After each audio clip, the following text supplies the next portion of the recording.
Imagine you were born in 13th century France. You don't steal, you don't kill. But one day you whisper a dangerous idea. Maybe the church is wrong.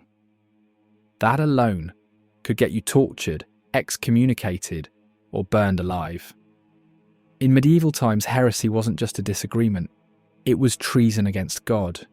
This is the story of what happened when your beliefs didn't match the church's, and why you wouldn't survive as a heretic.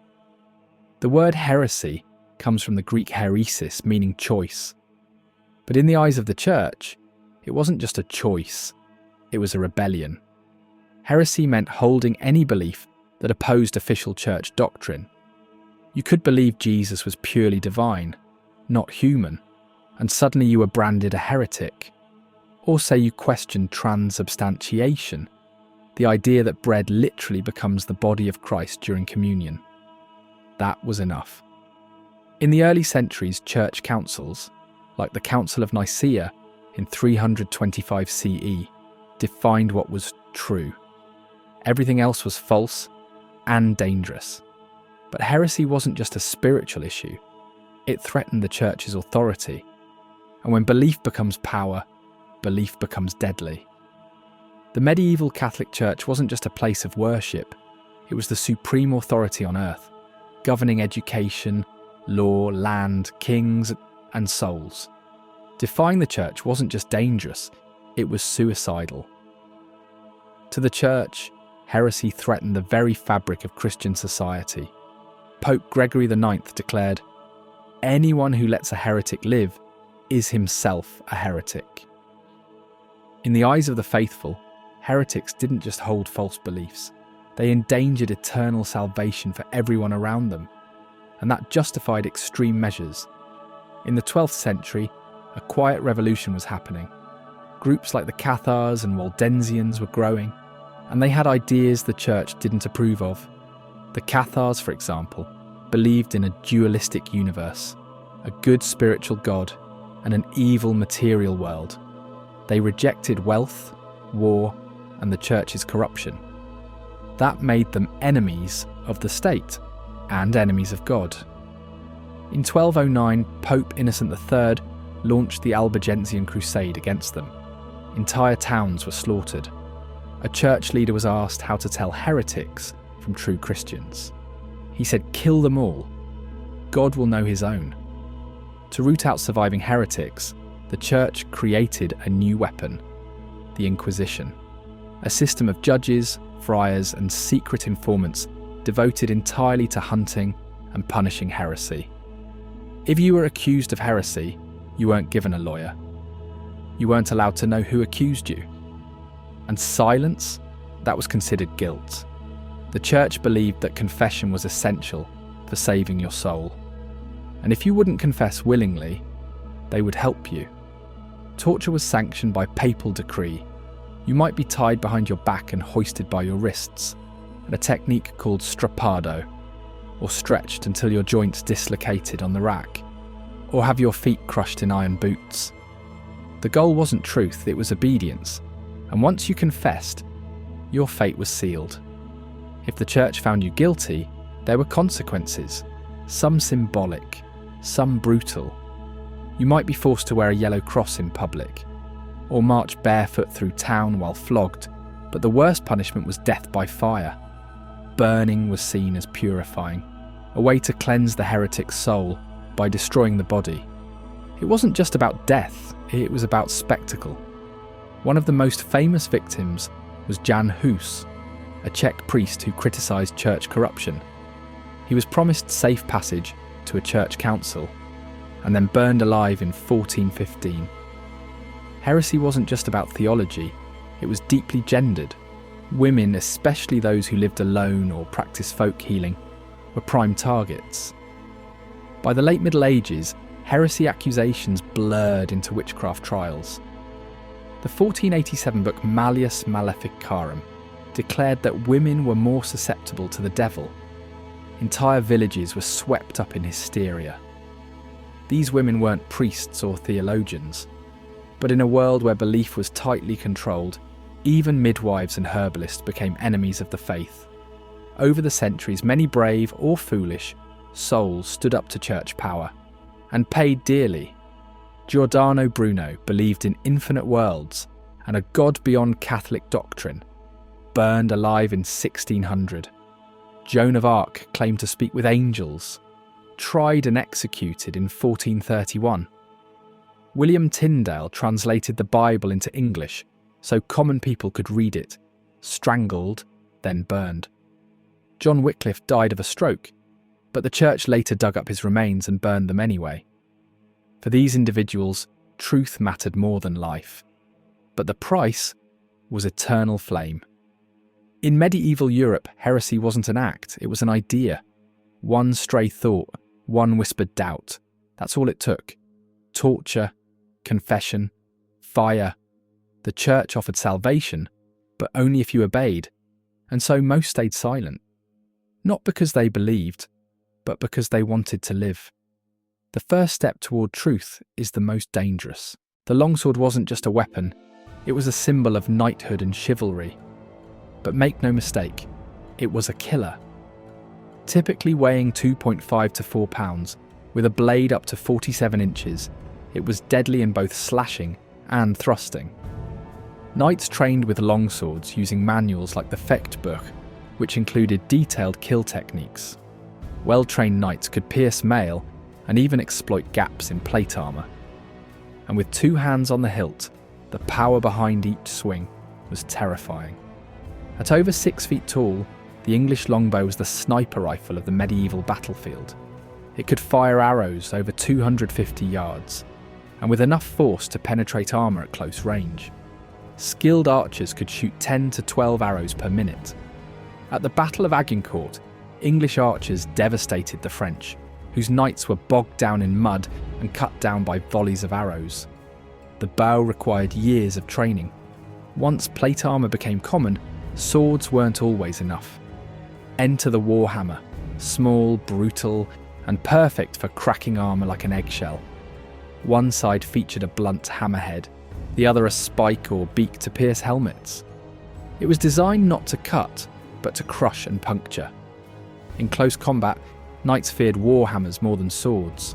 The shock force alone could cause massive internal damage, even without breaking the skin. Easy to use, hard to stop. A peasant with a crossbow could kill a knight. Crossbows could fire bolts at 300 plus feet per second, with enough force to pierce chainmail and even plate.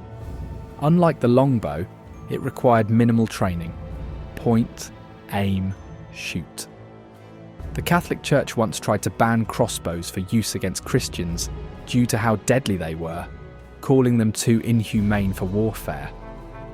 The poleaxe was the Swiss army knife of medieval war, a combination of axe, hammer and spear. It could be used to hook riders off horses, smash helmets, or stab through visors. Usually about 5 to 6 feet long, it gave reach, leverage, and sheer destructive power. It was so effective that even knightly tournaments used them, in full armour no less, often resulting in severe injuries or death. Medieval battles weren't just fought man to man, they were fought castle to castle. And the trebuchet was the king of siege weapons. Capable of hurling 90-kilogram stones over 300 metres, it could reduce walls to rubble. Some hurled rotting corpses or diseased animals to spread plague. The largest trebuchets could take weeks to build, but delivered destruction with bone-rattling impact. Don't let the poetic name fool you. The Morning Star was pure pain. A spiked ball attached to a handle, or a chain, allowed it to strike over shields or around defences. The spikes pierced flesh, shattered bones, and could not be easily parried.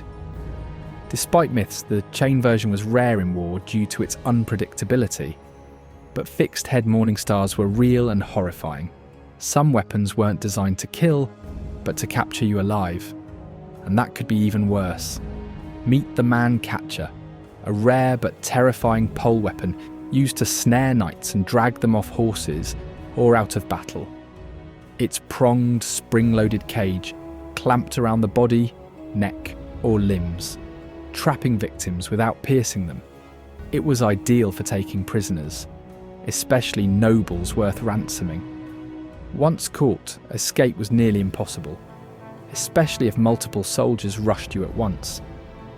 Though not common on the battlefield, man-catchers were used in riot control, castle arrests, and even papal bodyguard duties. Capture often meant torture, ransom, or public execution. If armour was your shield, the horseman's pick was your curse.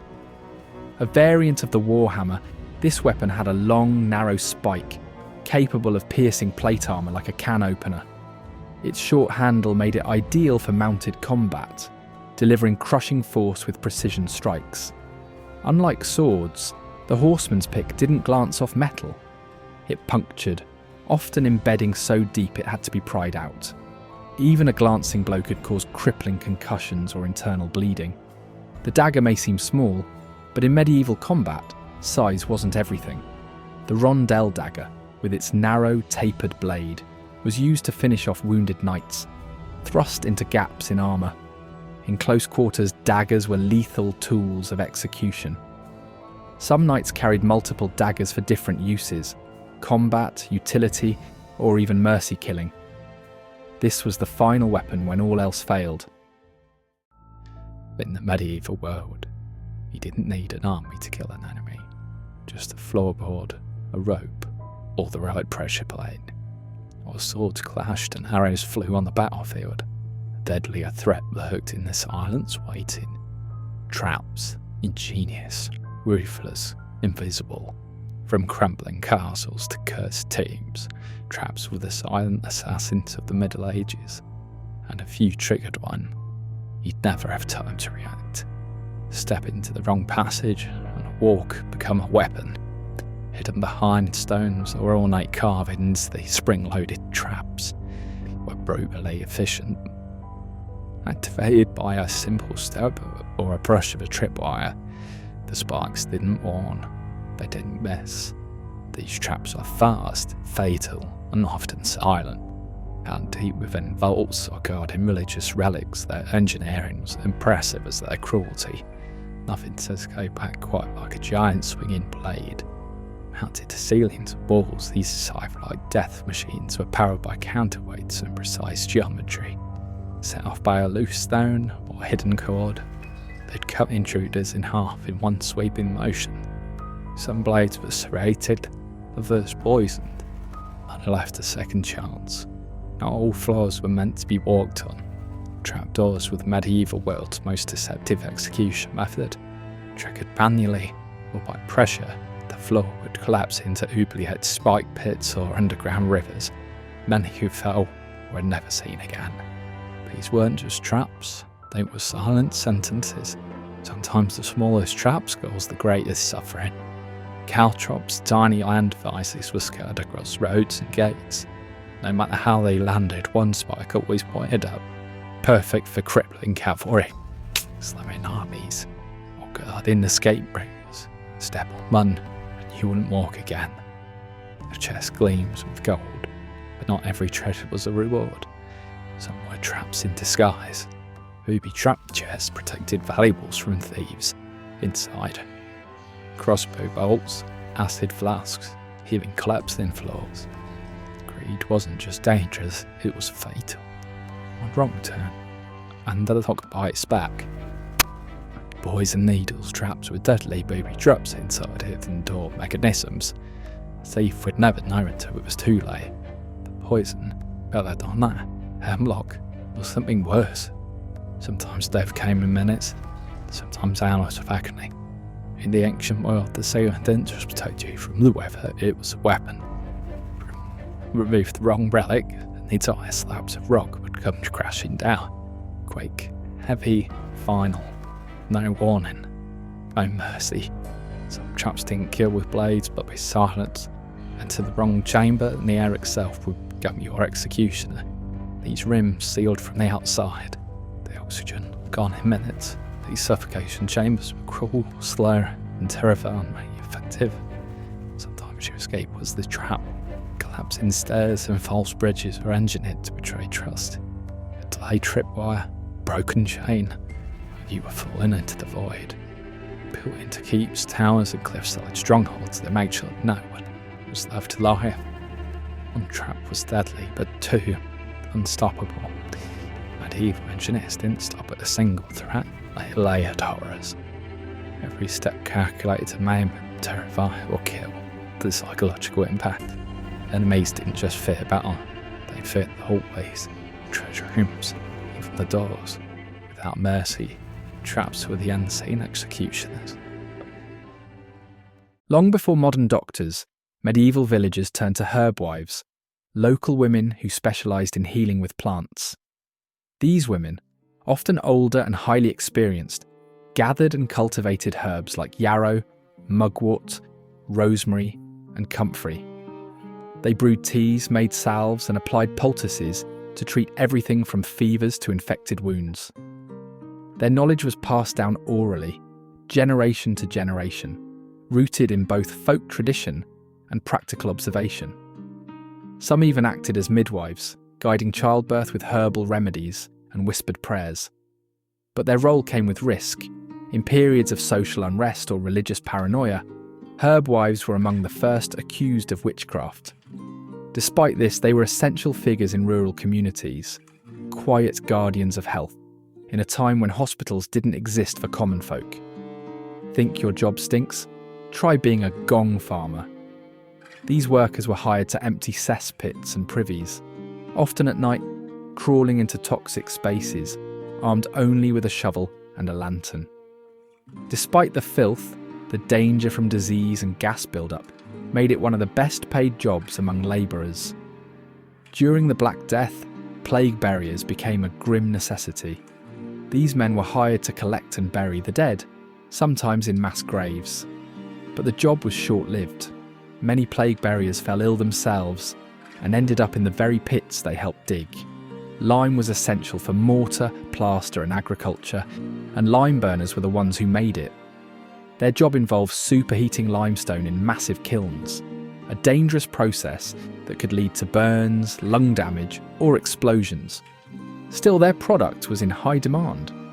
Before pest control was a profession, medieval towns had rat catchers. These individuals used trained ferrets, dogs or even cats to chase down rats, crucial in a time when plague and disease spread quickly. Some even carried rats as proof of their success and let customers inspect their catch. With no newspapers, town criers served as living media. They shouted out royal decrees, local news, and lost property notices. Paid by the word, town criers had strong lungs and sharp memories. They were also protected by law. Attacking one was a serious offence. Not to be confused with bowyers, fletchers crafted the arrows used by hunters and soldiers alike. A good fletcher's work could mean life or death on the battlefield. Their skills were highly specialised, and they often passed their trade down through generations. Tanners worked with animal hides in disgusting conditions, using vats of dog urine and animal brains to break down the material. The smell was unbearable, and tanneries were usually located on the edges of towns. Still, leather was in constant demand, making this a necessary, if reviled, occupation. Grain was the backbone of medieval diets, and millers controlled its processing. Their apprentices could spend 7 to 10 years learning the trade, eventually inheriting the position or starting their own mill. With control over flour came power, and sometimes suspicion. Millers were often accused of skimming off the top. Toothaches didn't wait for modern medicine. Tooth drawers were travelling showmen who set up in town squares, offering to yank rotten teeth for a few coins. They used pliers, brute force, and little hygiene. It was painful and dangerous, but people were desperate for relief. Long before agricultural science became formalised, medieval peasants understood the need to rest their soil. They practiced a rudimentary form of crop rotation, planting different crops in different fields each year to avoid exhausting nutrients. Typically, this 3-field system involved rotating between a grain crop, a legume, like peas or beans, and a fallow field left to recover. This simple method increased yields and helped prevent famine, proving that peasant wisdom often matched, or even exceeded, the era's official science. When food was scarce or just bland, peasants turned to nature for flavour and nutrition. Wild herbs like nettles, sorrel, dandelion greens and purslane were gathered regularly. These plants added vital vitamins and minerals to diets dominated by bread and gruel. Nettles, though stinging when fresh, became a vitamin-rich soup ingredient once cooked. Peasants passed down foraging knowledge orally, teaching which plants healed, which seasoned, and which were poisonous. Without refrigeration, medieval people relied on smoking to preserve their meat and fish. Small smokehouses, often shared between families, would use low, smouldering fires and herbs like rosemary or juniper to flavour and dry the meat. This process could take days, but it kept food edible for weeks or months. Smoked herring, bacon, and salted eels were staple proteins during long winters. Peasants often used Y-shaped dowsing rods to locate underground water. While modern science doesn't support its effectiveness, at the time, this was a trusted method. Many believed the rods reacted to water's energy, guiding the dowser's hands to hidden springs or wells. Whether magic or luck, it helped communities dig wells in the right places more often than not. Medieval resourcefulness meant reusing everything. Hollowed-out gourds became natural water bottles, while pig bladders were cleaned, inflated, and tied off to carry liquids. Though it may sound unappealing today, these vessels were lightweight, waterproof, and, best of all, free. Travellers and shepherds often relied on such makeshift containers during long days away from home. Stinging nettles used as fabric fibre. Though painful to touch, stinging nettles were a valuable resource for medieval peasants. Once harvested and soaked, the tough stems could be broken down into fibres and spun into thread. The result was a coarse but durable fabric that could be woven into sacks, ropes, and even clothing. This clever reuse of an otherwise irritating plant made nettles a surprisingly important survival tool in resource-scarce areas. In peasant households, nothing went to waste.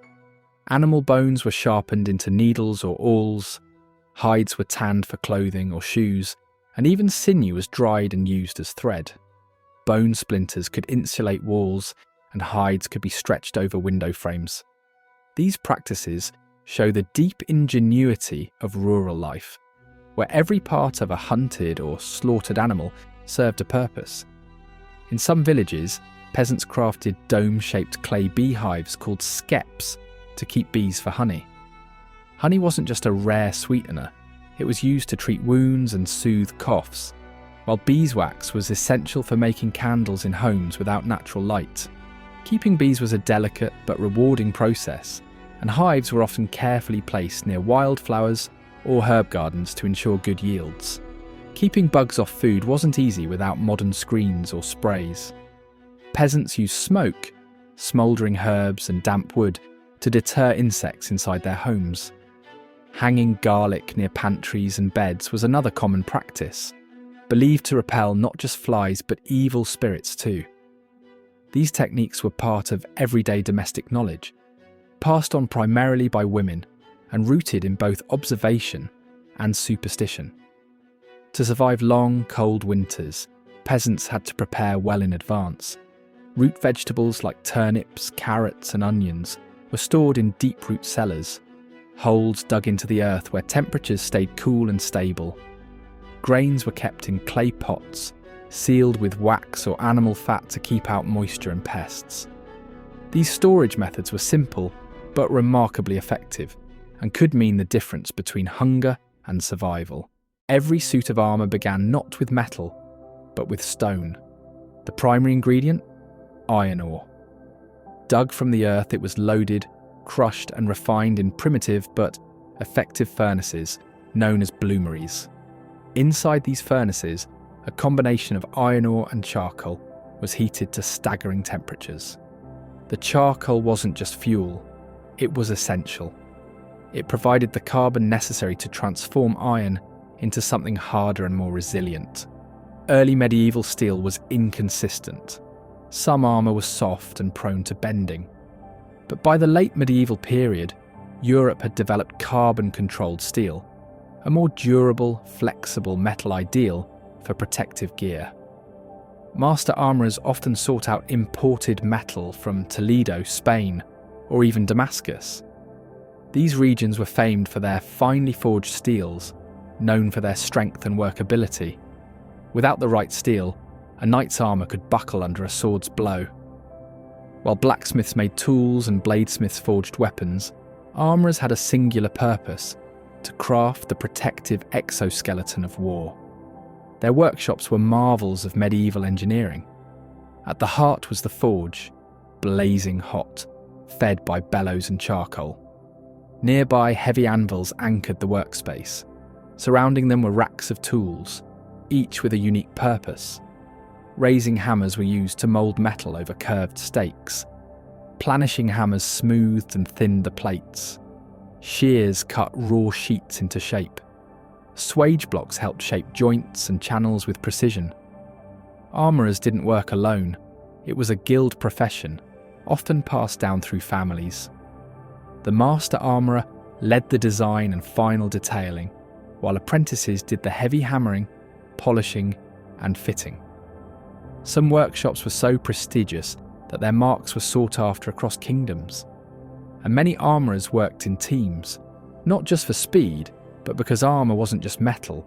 It was mathematics, anatomy, and art. A single suit of armour could take weeks, or even months to finish, and each one had to fit like a second skin. Once the right steel was ready, it was time to bring it to life. The first step: heat. The steel was placed in the heart of the forge until it glowed a brilliant red-orange, hot enough to be malleable, but not molten. At this temperature, it could be shaped with precision, but only by experienced hands. Using heavy hammers and brute strength, armourers began to hammer the plates into rough shapes. But this was no guesswork. Templates, often made of parchment or wood, were laid out in advance, designed to match the knight's body exactly. After all, armour was no off-the-rack affair. Each piece was shaped for movement and protection, curved to deflect blows and tailored to the knight's unique frame. Two of the most essential techniques were raising and dishing. Raising involved hammering the steel over a rounded stake to create domes, ideal for helmets, pauldrons, and breastplates. Dishing did the opposite, hammering into a concave form to sink the metal into a bowl shape. It was loud, it was hot, it was back-breaking. But slowly, the rough steel became something greater. The iconic knight's armour was always made to order. No two suits were the same. A wealthy knight might travel hundreds of miles just to be fitted by a famous master armourer. Armourers used rivets, small metal pins, to connect overlapping pieces. Some rivets were tight, locking pieces into a solid shape. Others were loose, allowing articulation, the ability to move and pivot. Flexible joints at the elbows, knees, hips, and shoulders were critical. The solution? Floating rivets, sliding rivets, and carefully stitched leather straps, each part allowing controlled motion without sacrificing defence. Chainmail was also integrated for areas that required more mobility, like the underarms and groin. These mail and plate hybrids offered the best of both worlds, flexibility and protection. It's no wonder some suits featured over 1,000 rivets, each placed by hand. One mistake, and a joint could seize, or worse, leave a gap vulnerable to a well-placed sword thrust. These rivets were often hidden, polished smooth, or even shaped like tiny roses in ceremonial armour, functional engineering disguised as art. Next came polishing.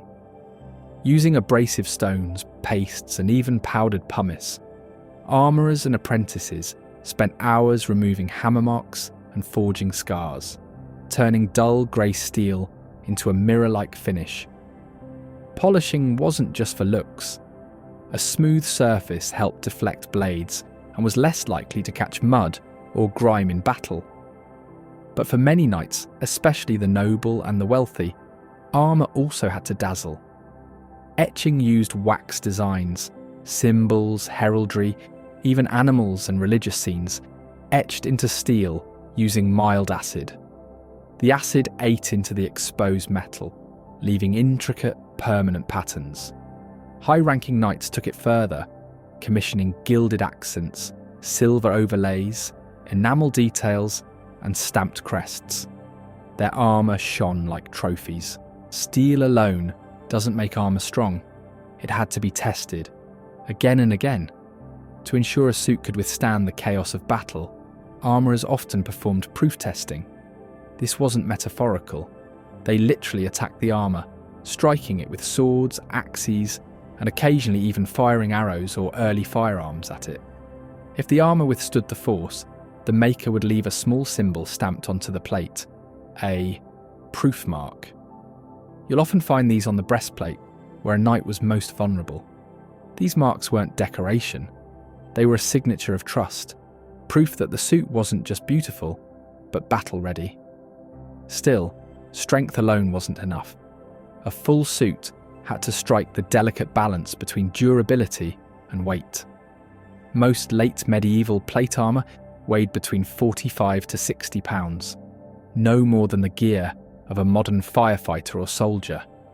And so from the raw iron buried deep within the earth, to the roar of the forge, to the last gleaming rivet, a suit of armour was born. In the age of castles and catapults, it wasn't just sword or shield that shaped history. It was the armour, and the masters who made it. Forget basic bread and cheese. Medieval royalty dined like gods. From rare imports guarded like treasure to dishes so complex they required their own rituals, food was far more than fuel. It was power. It was pageantry. It was politics. Eggs weren't just breakfast. They were royal building blocks of luxury cuisine. Boiled, baked, stuffed with saffron and almond milk, or wrapped in gold leaf, eggs symbolised fertility and divine favour. Special breeds of hens were kept just for royal households. Some kitchens used over 1,000 eggs per feast, and egg-based dishes were so prestigious that they often appeared at coronations. Before cow's milk was common in noble diets, almond milk was king. Smooth, rich and shelf-stable, it was used in sauces, stews and desserts. Almond milk was so prized that kings imported almonds by the ton. During Lent, when dairy was banned, almond milk kept royal dishes rich and creamy, without violating religious rules. Aspic was edible art. Meat stock was boiled until it jellied, flavoured with herbs and poured into ornate moulds. Some jellies encased flowers, birds, or whole-cooked fish. Royal chefs crafted illusion foods, gelatinous sculptures that looked like jewelled relics or even landscapes, meant to dazzle guests and intimidate rivals at the table. From cranes to herons, medieval kings hunted or imported exotic birds for their tables. But peacocks were the crown jewel, roasted then dressed in their own plumage and beak. These were served not for taste, but as trophies, a show of dominion over nature and wealth. Swans, meanwhile, were often royal property, marked with ownership notches on their beaks. Eels were fatty, abundant and easy to preserve. Kings consumed them fried, jellied or baked in elaborate pies shaped like dragons or shields. Eels were so valuable, they were used to pay rent and taxes. One English monastery owed the crown over 500,000 eels a year, and you can bet many ended up on royal plates. Pine nuts were small but mighty, used in everything from sauces to sweets. Their subtle, creamy flavour was perfect for rich medieval dishes. Because they had to be laboriously harvested by hand from tough pine cones and transported long distances, pine nuts were more expensive than some spices and treated like edible pearls. These Middle Eastern imports were often mashed into spreads, candies, or added to meat dishes for a sweet savoury mix. Figs were seen as a symbol of wisdom and prosperity. Royal apothecaries praised them as health foods and aphrodisiacs. Kings gifted fig and date treats to favoured allies and visiting envoys as edible diplomacy. Kings loved floral flavours. Rosewater and orange blossom syrups were drizzled over pastries, meats, and even rice. They were fragrant, exotic, and extremely costly. These ingredients were so luxurious that entire court gardens were devoted to cultivating roses and bitter oranges, solely for royal kitchens and apothecaries. Hippocras was a luxurious spiced wine, enjoyed warm or cold, often served at the end of royal meals. It was made by infusing red or white wine with a mixture of cinnamon, ginger, cloves, sugar, and sometimes rosewater. Named after the ancient physician Hippocrates, this drink was thought to aid digestion and extend life. It was so revered that special Hippocras chambers existed in royal households, and the drink was typically reserved for high-ranking guests. The preparation itself was ceremonial. Wine was filtered through a Hippocrates sleeve, a cone-shaped cloth bag, and presented in silver goblets with great flair. More than candy, marzipan was edible propaganda. Shaped into animals, saints, or entire battle scenes, these almond sugar sculptures were centerpiece desserts for royal banquets. Highly skilled artisans were employed just to make marzipan art. Some pieces were painted with natural dyes and cost more than a knight's yearly salary. To eat like a king in the Middle Ages meant more than full bellies. It meant showing the world your wealth, wisdom, and power. By the 9th century, blacksmiths had become essential to every community. They weren't nobles or clergy, but they held a special place of respect. The forge was often located near the village centre, or next to a stable or barn. Why? Because where animals worked, iron was always needed. The blacksmith was the community's problem solver. A broken plough could cripple a harvest. A snapped blade could mean death in battle. So essential was his work that, in some areas, blacksmiths were even exempt from certain feudal duties. Many blacksmiths doubled as farriers, shoers and caretakers of horses.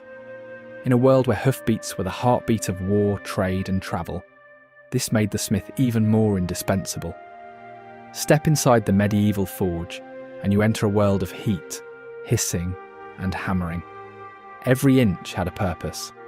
At the heart was the hearth, a charcoal-fueled fire so hot it could melt iron. The bellows, often made from leather and wood, fed oxygen to the flames and required constant attention. A large anvil, usually mounted on a tree stump, served as the smith's workbench. Then there were the tools, the flatter to smooth metal, the fuller to shape grooves, the hardy, set in the anvil, to cut hot metal, and the swage block, a sort of mould for making curves and standardised shapes.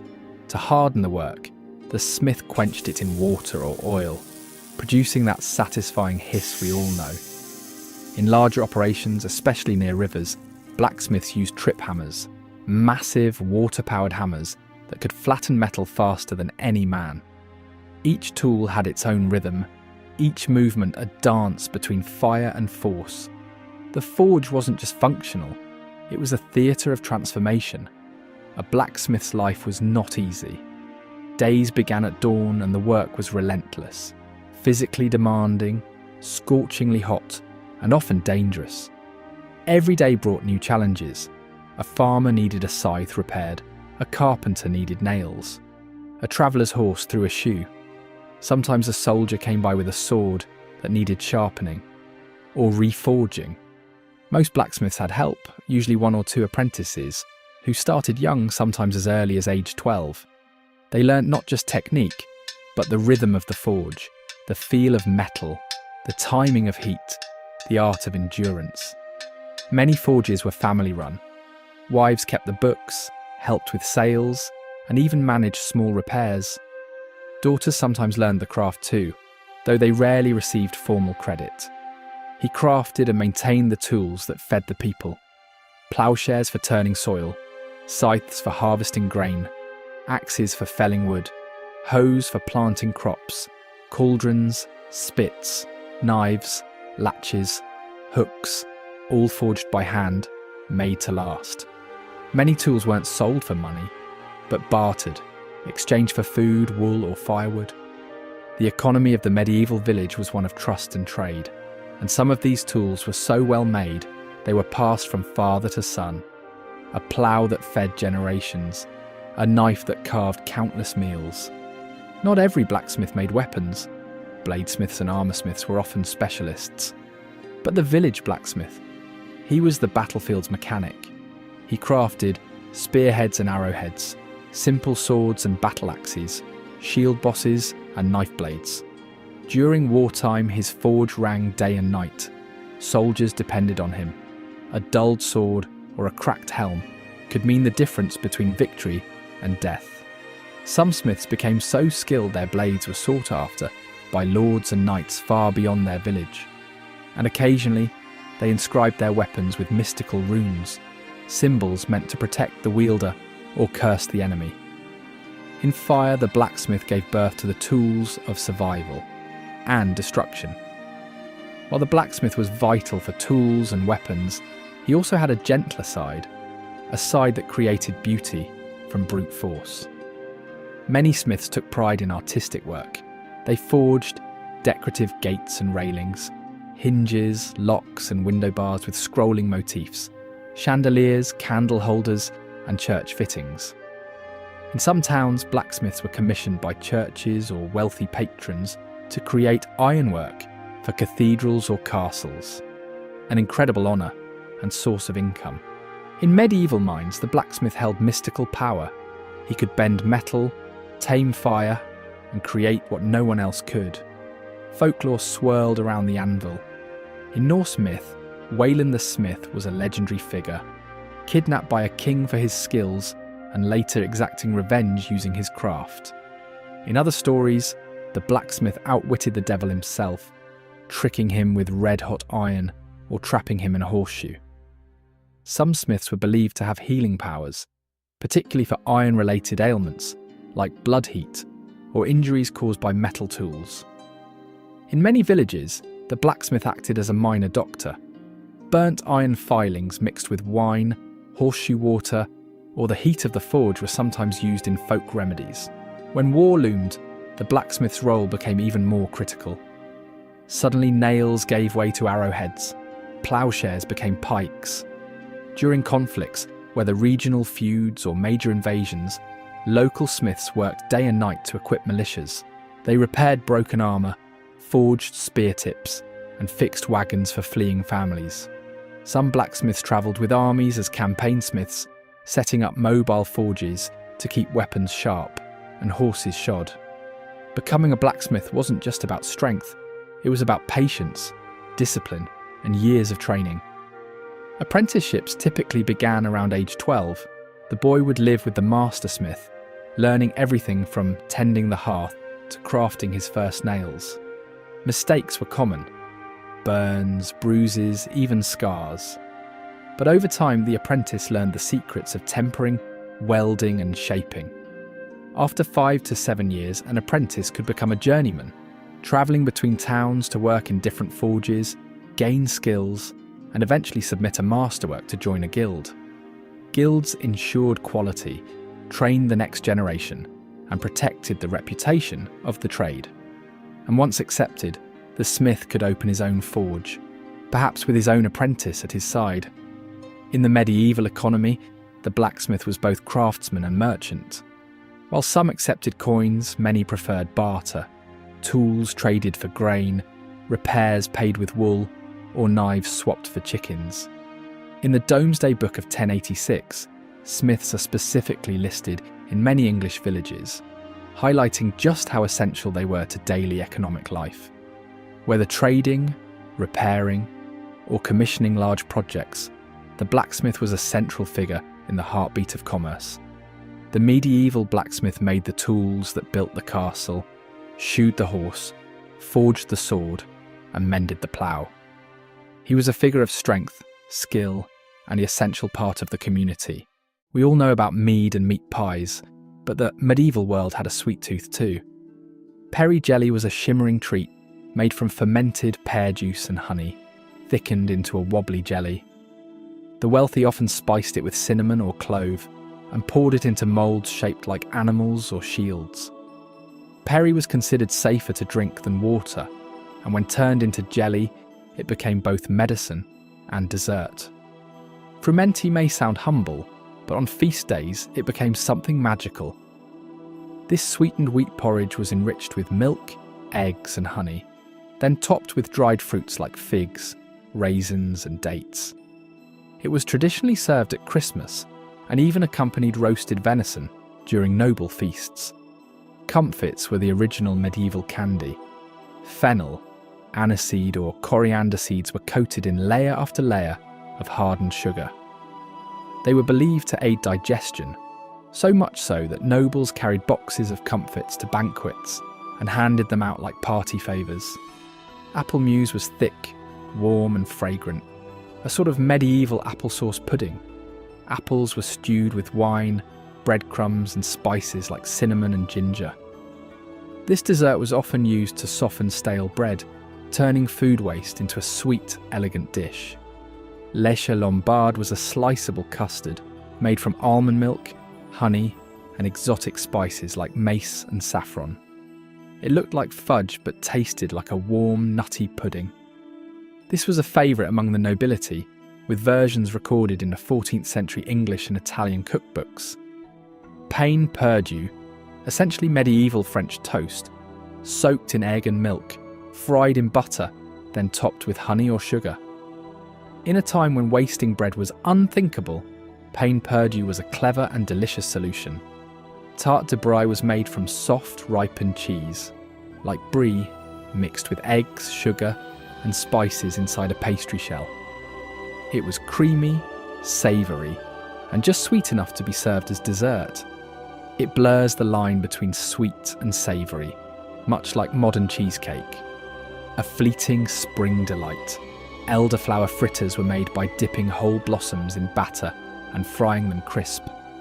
Once cooked, they were dusted with sugar or drizzled with honey. Elderflowers bloom for only a short time, so these fritters were a rare seasonal treat, often linked to fertility rituals. Sucket was the medieval answer to fruit candy. Fruits and peels were boiled in sugar syrup, with spices, creating sticky, spiced jewels served in ornate bowls. Suckets were served with special silver sucket forks, early utensils for sweets. Chairisai, or cherry eyes, was a rich pudding made from cherries, wine, honey and rice flour. The result was thick, smooth and deeply flavourful. Medieval cooks believed red fruits promoted good health and balanced the humours of the body. Wafers were thin, crispy cakes often eaten with warm spiced wine or fruit syrups. They were a treat for special occasions like weddings or church feasts. They were sometimes printed with religious or noble insignias, a medieval take on edible branding. Doucettes were luxurious egg custards sweetened with honey and perfumed with rosewater or saffron. Baked gently, they had a smooth, almost silky texture. The name comes from the Old French doucette, meaning little sweet thing, and it was often served at the end of high feasts. In medieval times, personal hygiene wasn't what we'd expect today. Bathing was rare for many commoners, partly due to limited access to clean water and the belief that water could carry disease into the body. Soap was handmade from animal fats and ashes and considered a luxury item. Wealthier households might bathe once a week, but for peasants it was often only a few times a year. Despite popular myths, people did try to stay clean using cloths and herbs, but body odour was a part of daily life. While we might picture fluffy loaves of golden bread, most medieval bread was far from appetising. Wheat was expensive, so commoners baked with rye, barley, or oats. In lean times, bakers even added crushed tree bark or ground beans to stretch their flour. This sometimes caused digestive issues or even poisoning. Nobles, by contrast, enjoyed fine white bread called manchette, baked from pure wheat flour and often served with honey or butter.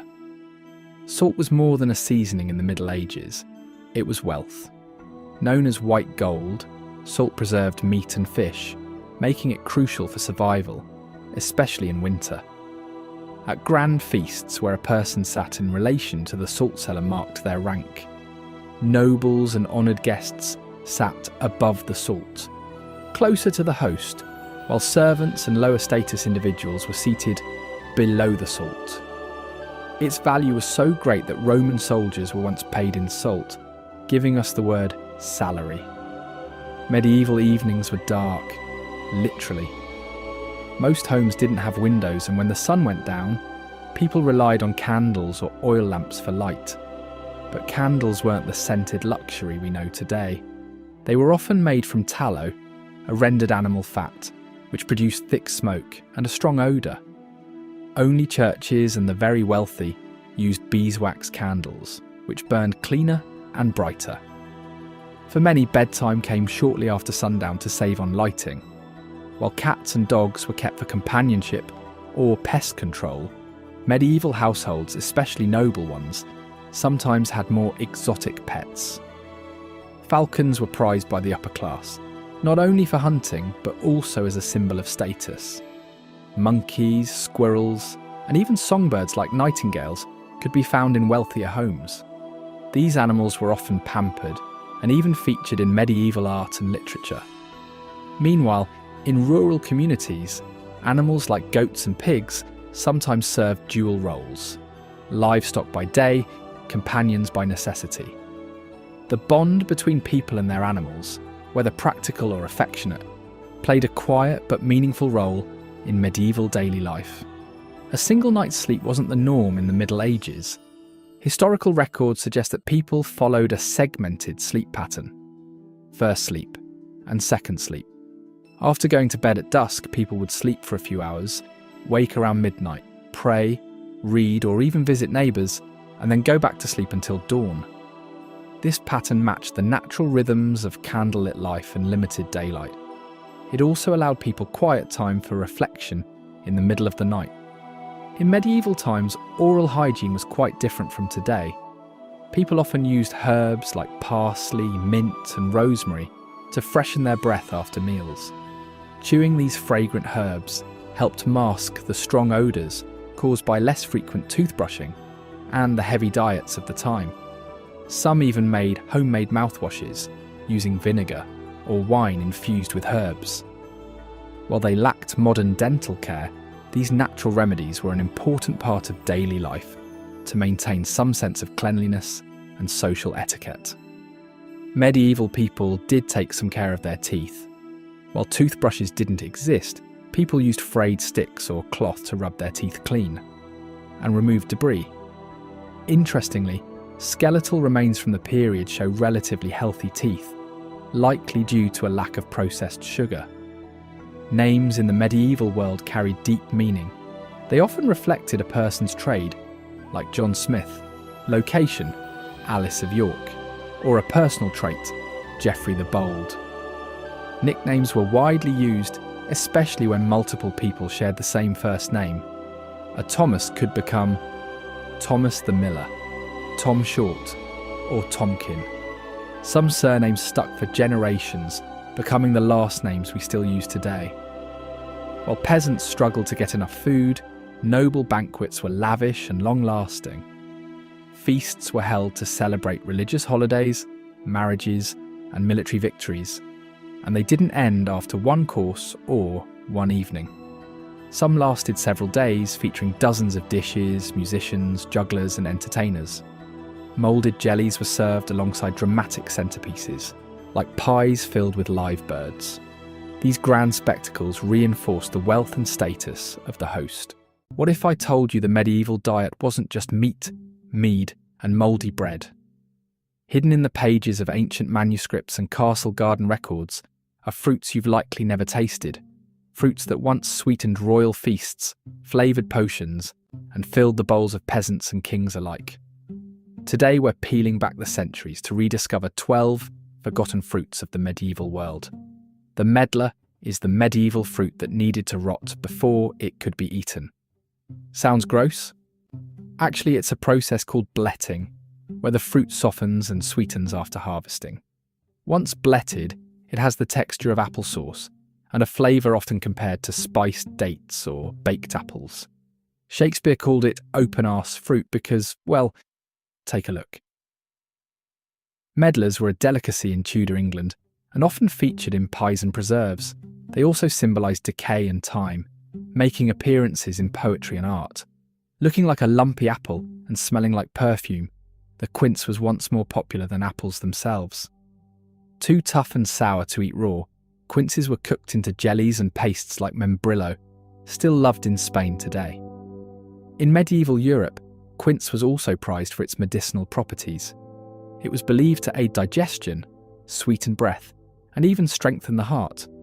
Also known as Juneberries, these small blue-purple fruits taste like a mix of blueberries and almonds. They were often foraged by villagers and baked into rustic tarts. Their name may come from Appalachian funerals. Service berries bloomed when the ground thawed enough to hold burial services. Sloe berries are as medieval as chainmail. These tart fruits from the blackthorn tree were turned into syrups, vinegars, and the ancestor of modern sloe gin. People never ate them raw. They're far too astringent. Instead, they were steeped in alcohol or sweetened with honey to bring out their deep, plummy flavour. The cornelian cherry may look like a cranberry, but its taste is tangy and citrusy, like sour cherry and lime.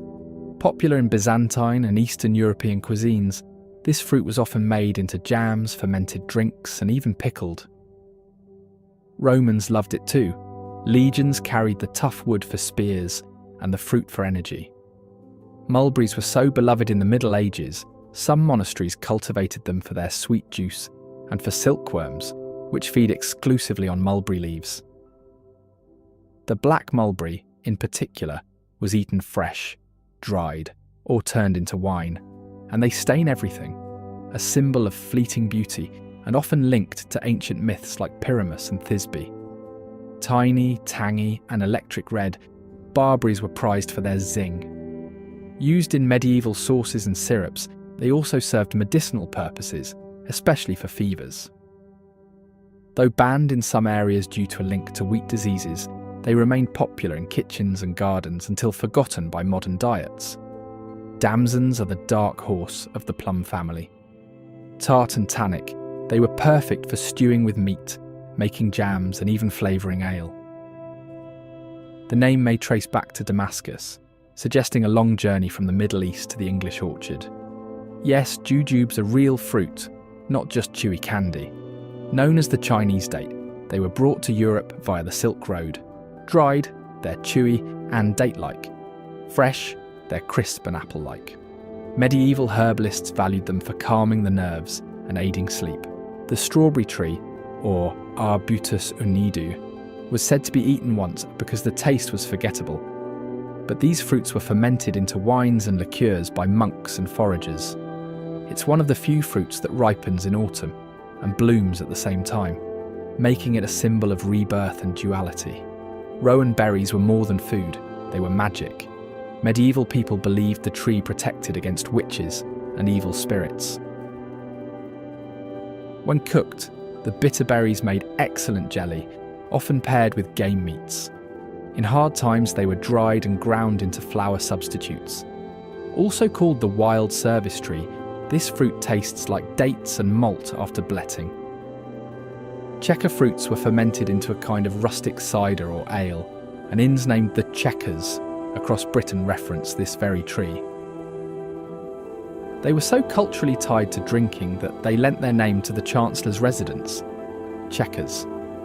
And though many faded from our tables, they still grow in hedgerows and old gardens, waiting for curious minds to rediscover their taste.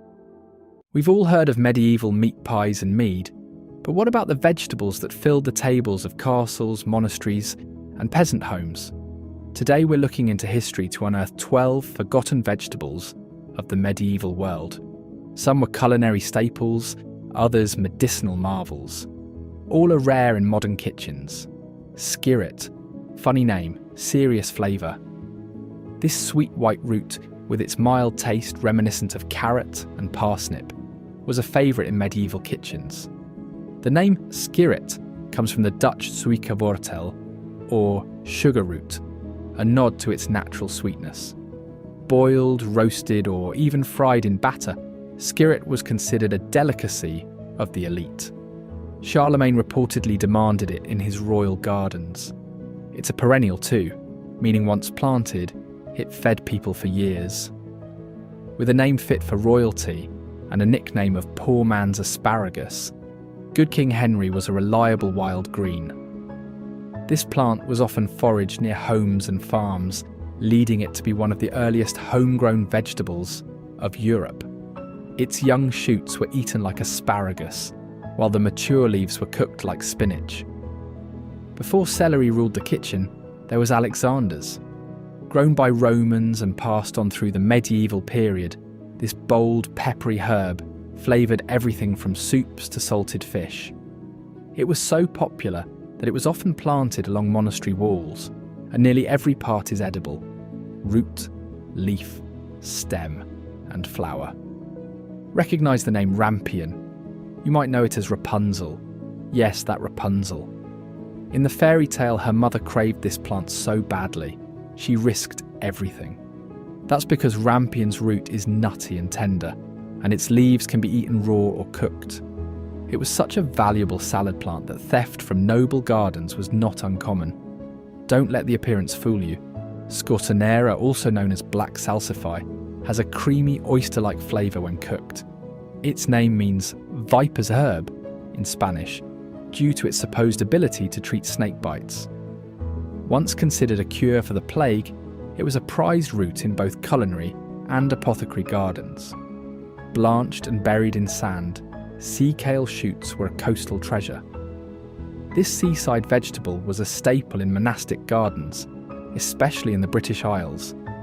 In Victorian times, it made a comeback and was considered a gourmet delicacy in Britain. What if you could eat your parsley from the bottom up? Parsley root is a forgotten cousin of the common herb, cultivated for its white, aromatic root. Used in broths, stews, and even sweet dishes, it had a parsley meets carrot flavour. Medieval cooks favoured it over carrots, in regions where orange carrots had yet to dominate the field. While we still eat turnips, the greens often go to waste, but in the medieval world, they were essential. Boiled, pickled, or sautéed with vinegar and spices, turnip tops were rich in nutrients and flavour. Turnip greens were so valued that crop rotation systems were designed in part to ensure their steady supply. Strong, savoury, and celery-like, lovage was the medieval MSG. Used to flavour broths, meats and sauces, it was also brewed into teas and digestive tonics. Monks planted it widely for both food and medicine. Think lettuce is just for salads? Meet Cheltus, a variety grown for its crunchy, juicy stem. It was often peeled and stir-fried, and its mild, nutty flavour made it popular in Asia and parts of southern Europe. Though Celtus faded from European fields, it's still popular in Chinese cuisine today. With a taste like sweet chestnuts and parsnip, chervil root was a prized winter food. It was slow to grow but stored well, ideal for lean months in medieval climates. This root was so delicate in flavour that nobles reserved it for fine stews and feast day dishes. We still use the root to spice up our roasts, but in medieval times, horseradish leaves were just as important. Their peppery bite added kick to meat pies, sausages, and fresh salads. Beyond food, horseradish was thought to cure everything from scurvy to snake bites.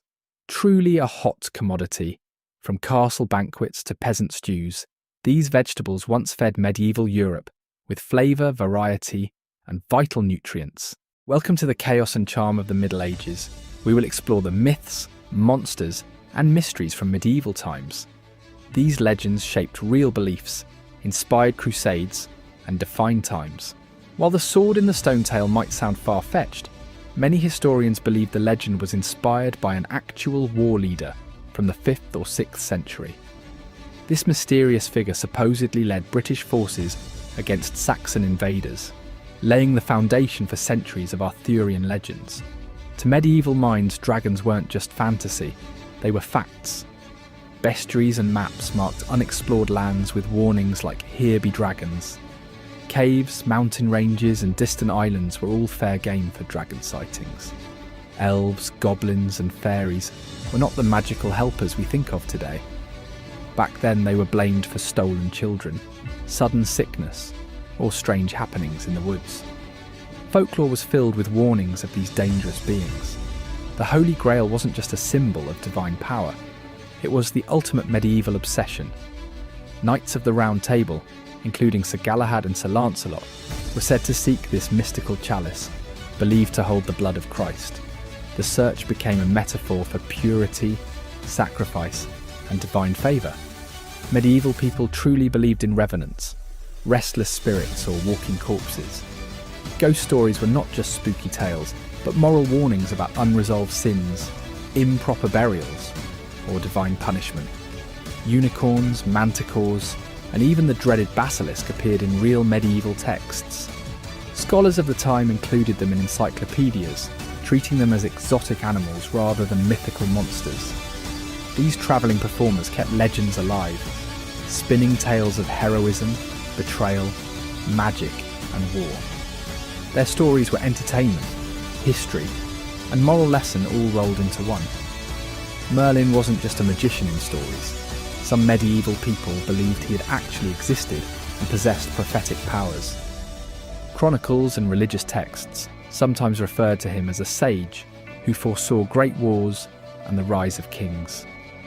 The tale of Beowulf slaying Grendel and a fire-breathing dragon is one of the earliest surviving epic poems in English. While clearly legendary, it also reflects the real warrior culture of early medieval Scandinavia and England. A solar eclipse wasn't just a natural event, it was a warning. Medieval people believed celestial signs were divine messages. Comets could signal the death of a king. Blood moons foretold war. The sky was, quite literally, the news. The medieval world wasn't just built on stone and steel, it was built on stories. Legends weren't just entertainment, they were how people explained the unexplainable. Which legend do you believe has some truth to it? Battles were often decided by cavalry. Heavily armoured knights on trained warhorses could break enemy lines with sheer force, making them the backbone of medieval armies. While longbows were powerful, many medieval battles were decided through disciplined formations like shield walls. Lines of soldiers stood shoulder to shoulder, shields locked together, creating a human barrier that could withstand cavalry charges and incoming arrows. Strength in unity was key. Sieges were long, painful campaigns. Castles were assaulted with catapults, battering rams, and siege towers, some sieges dragging on for months until starvation forced surrender. Medieval armies didn't just rely on brute force, they also got creative with fire. Archers used fire arrows to set siege equipment, and enemy camps ablaze, and early forms of gunpowder were sometimes packed into small devices to create chaos and confusion during battle. Before full suits of plate, knights wore chainmail. Flexible and protective, it covered most of the body, but wasn't foolproof against heavy strikes from maces or axes. Crossbows were so powerful, they were banned by some religious leaders. Though slower to reload, their armour-piercing bolts made them one of the deadliest weapons of the age. Castles were built for defence with moats, drawbridges, and thick walls. Designed to withstand even the most determined attacks, they were a nightmare for invading armies. Not all soldiers fought for honour. Many were mercenaries. These hired swords fought for coin and could even betray their employers if the price was right. Warhorses weren't just transportation. They were trained for battle. They could kick, bite, and trample enemies, making them a powerful asset in the chaos of war. Even in wartime, peace had its moments. The church imposed truce days, banning combat on Sundays and religious holidays in an attempt to curb constant bloodshed. Winter in medieval times was brutal, and for peasants, survival depended on their homes being as warm as possible despite their simple construction. These dwellings were small, one-room structures made of wattle and daub, a framework of woven wooden strips covered in a thick layer of mud, clay, and straw. This method provided basic insulation, though walls often cracked, allowing cold drafts to seep through. The roofs, made of thatch, were packed tightly with dried straw, offering some protection from the elements, though leaks and infestations were common. The heart of every peasant home was the hearth, which served as the sole source of warmth and a cooking area. Fireplaces lacked chimneys, so smoke filled the room, before eventually escaping through small openings in the walls or the thatched roof. This made the air thick and difficult to breathe, irritating eyes and lungs. To combat the cold, families huddled around the fire, absorbing as much heat as possible. To improve insulation, peasants stuffed straw and mud into wall gaps and hung thick cloths or animal hides over doors and windows to block out the wind. Some homes had wooden shutters that could be closed at night for extra protection. During especially harsh winters, livestock such as cows, sheep and chickens were brought inside, providing additional warmth through body heat. At night, staying warm was a priority. Families slept together in a single bed under layers of wool blankets or furs. Reed and rush flooring provided insulation against the cold ground, with some homes incorporating dried herbs like lavender for freshness. Those who could afford it used raised wooden platforms or straw mattresses, avoiding the damp and frigid earth beneath them. Despite the harsh conditions, medieval peasants adapted their homes to retain warmth, making small but crucial adjustments that ensured their survival during the coldest months. Clothing in medieval times was not just for modesty or protection, it was a critical tool for survival. Peasants relied on layers to keep warm, with wool being the most common material. Woolen tunics and cloaks were worn throughout the winter months, providing insulation against the cold. Tunics were long and loose-fitting, allowing additional layers underneath, while cloaks fastened at the neck provided extra coverage. Fur, though largely reserved for the wealthy, found its way into peasant clothing in small amounts. Those who could afford it lined their mittens, boots or hats with fur to provide warmth.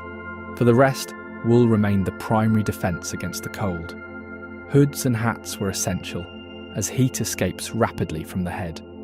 Many wore woolen caps or hoods with long tails that could be wrapped around the neck like a scarf, offering extra insulation. Beneath their outer layers, peasants typically wore linen underclothes, which helped wick moisture away from the body. Staying dry was crucial, as damp clothing could lead to illness. Footwear options were limited, leather shoes were expensive and wore out quickly in muddy conditions. Many relied on wooden clogs or simply wrapped their feet in rags, stuffing them with straw or wool to keep warm. A particularly useful feature of medieval winter clothing was the inclusion of removable layers.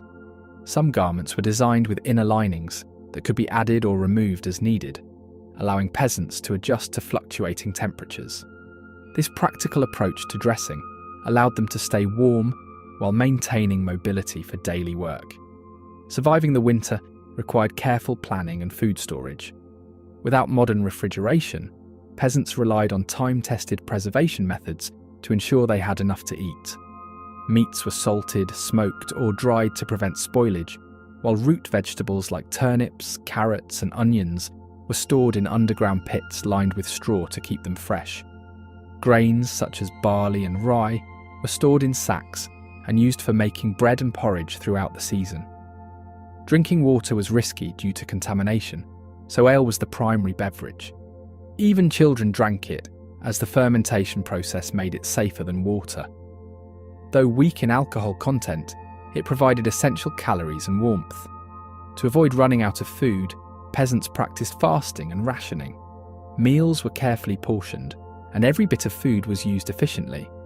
This meant reusing bones for broth, stretching ingredients into soups, and finding creative ways to make supplies last through the long months of scarcity. The agricultural cycle slowed significantly, leaving only a few hardy crops like cabbage, leeks, and root vegetables, which could still be harvested from frozen ground. This limited yield became a crucial supplement to their stored food for survival through the cold months. With the fields frozen and many tasks on hold, peasants turned their efforts inward. A significant portion of the day was devoted to maintenance work, repairing buildings, fixing tools, and ensuring that homes were weatherproofed against the harsh winter elements.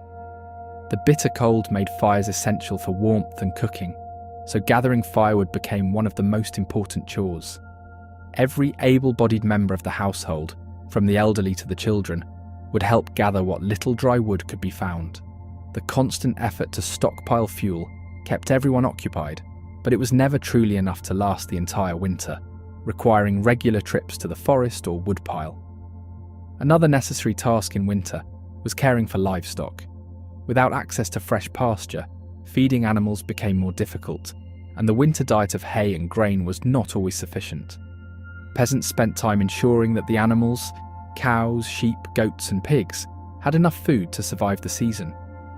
Though some animals, like chickens, could be kept in small coops near the warmth of the hearth, others were housed in barns where constant attention was required to prevent frostbite or illnesses. The cold months also offered peasants the time to complete indoor tasks that had been put off during the busy harvest season.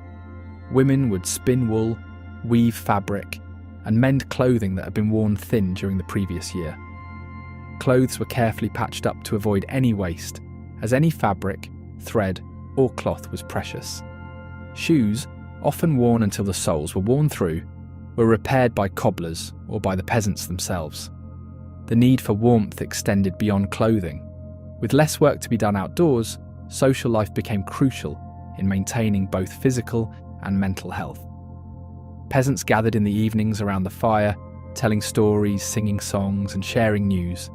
Families would visit each other, exchanging food, drink, and occasionally small gifts.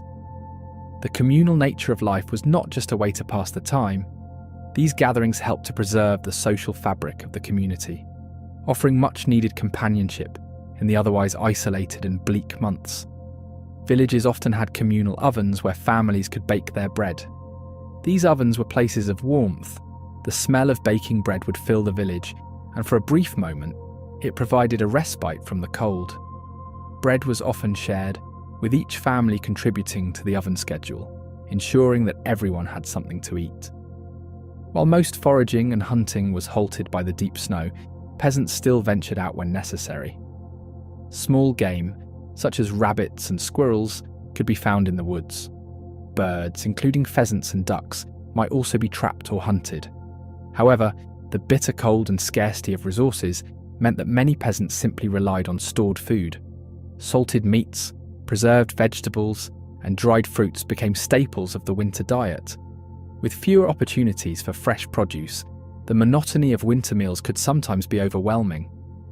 The tight-knit nature of the village meant that people depended on each other in times of need. When one family ran low on firewood, others would share their supply. If one household had excess grain, they might trade it for wool, firewood, or other supplies. This system of bartering was essential to survival. There was no reliable cash economy for peasants, and many villagers lacked the luxury of money, so exchange of goods and services was their primary means of acquiring what they needed. Monasteries and churches played a pivotal role during the cold months. Not only did they provide spiritual guidance, but they also served as safe havens for those who had nowhere else to turn. The poor, the sick, and the elderly often found shelter in the church or the abbey, where they could receive a meal and warmth.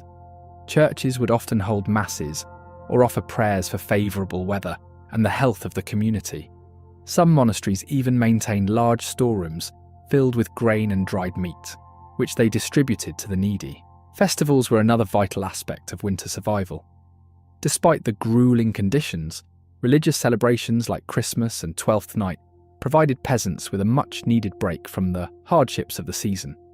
These festivals were filled with food, drink, dancing, and singing.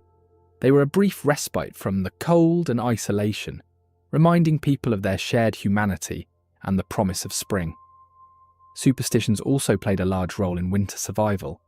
Many peasants believed that the harshness of winter, illness, and even bad harvests could be influenced by supernatural forces. Offering prayers to saints, burning special herbs, or lighting candles at particular times were all ways to ward off evil spirits.